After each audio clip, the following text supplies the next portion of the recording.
Bonjour, je fais ce petit audio pour faire un ajustement par rapport à tout ce qui tournait autour du mensonge supramental, qui était le titre de cette vidéo que j'avais faite il y a quelque temps.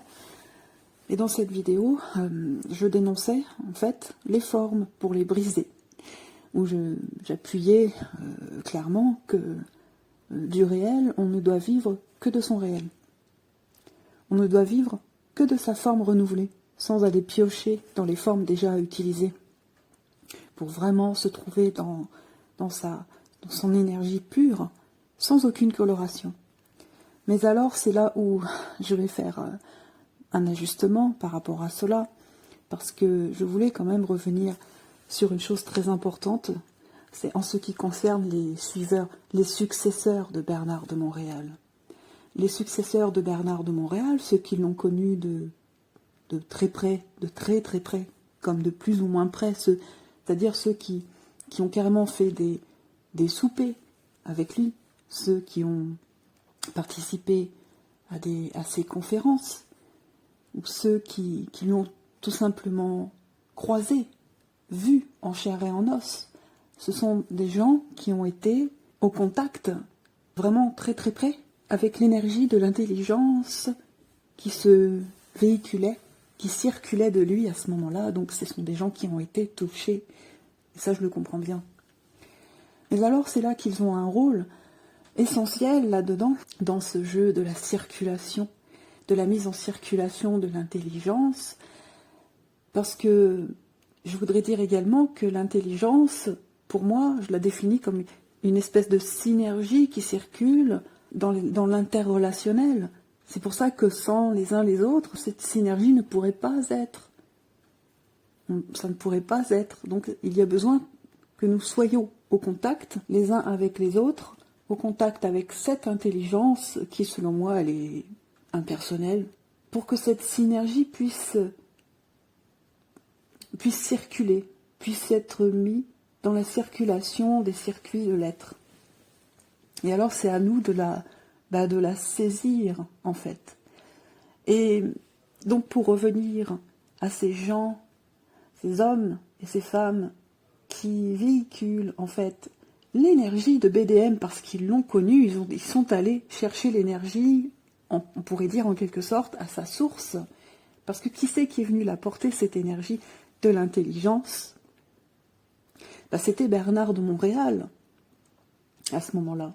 L'énergie de l'intelligence est venue faire un trou, carrément une déchirure dans le canal, à travers le canal de Bernard de Montréal, là, en tant que personne.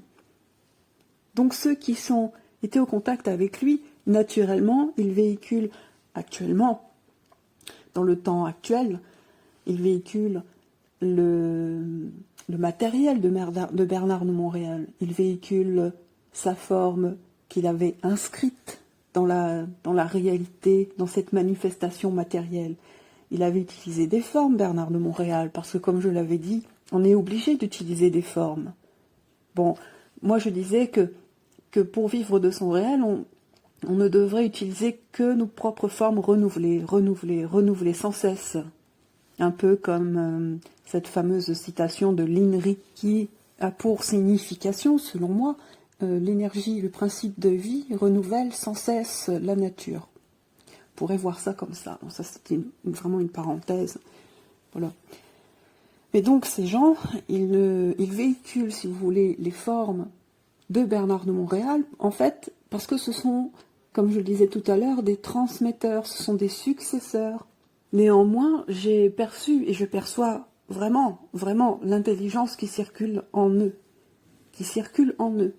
Vraiment, je perçois leur réel, je perçois qu'ils vivent de leur propre source, même s'ils véhiculent les formes employées par Bernard de Montréal. Mais c'est bien pour une seule raison qu'ils font ça.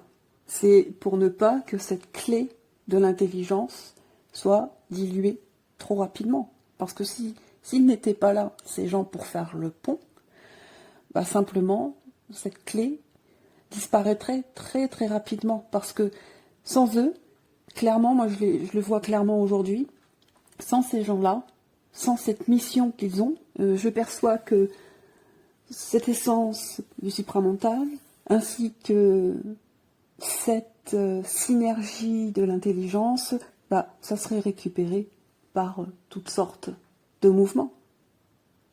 C'est-à-dire que la vibration authentique, telle qu'elle a été amenée par Bernard de Montréal, ça serait vraiment dispersé, dilué dans des spiritualos supramentales. Parce que les gens spiritualos supramentalistes, voilà, il y en a énormément, c'est récupéré de partout, c'est récupéré à toutes les sauces, possibles et imaginables. Et donc, ces gens-là qui sont successeurs du matériel de Bernard de Montréal, ils sont là simplement pour ramener à l'authenticité.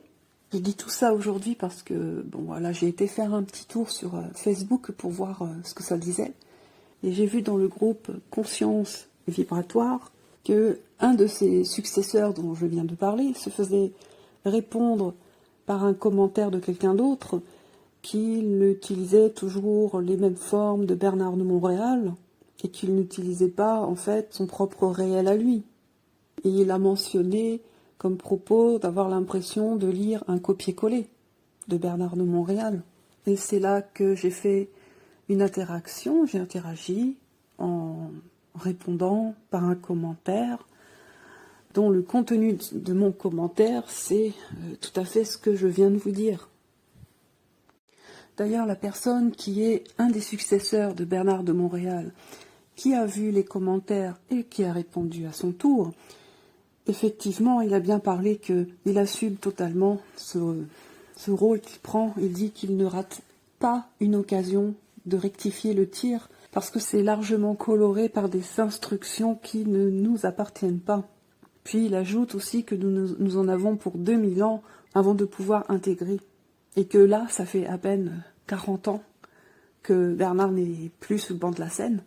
Donc, en ce sens, c'est là que je comprends très très bien qu'il y ait besoin de successeurs avant que cette vibration soit totalement lapidée par le plan astral.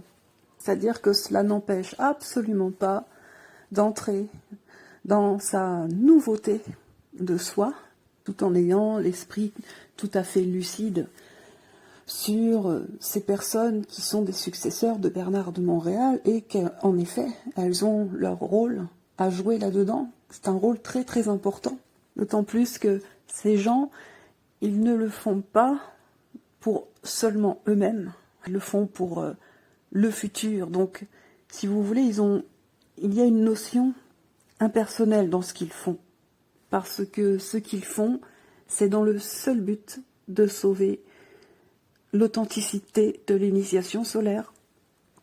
On pourrait dire que ce sont des gardiens aussi en même temps. Donc voilà, il me semblait très, très intéressant, très important même, d'aborder sur ce sujet et d'en faire cet ajustement tel que je voulais le faire, parce que avant, c'est quelque chose que je ne comprenais pas. Moi-même, je comprenais absolument pas ça. Je comprenais pas pourquoi des gens qui font de la communication par commentaire dans des groupes de la supraconscience, je comprenais pas pourquoi ils se servaient toujours des formes qui ont été inventées par Bernard de Montréal. Mais aujourd'hui, je perçois qu'il y a de l'intelligence là-dedans aussi. Et je dirais même qu'il y a la volonté de l'intelligence là-dedans. Et c'est en cela que je leur dis un grand merci. Voilà, j'arrête, parce que le message est passé. Allez, à bientôt.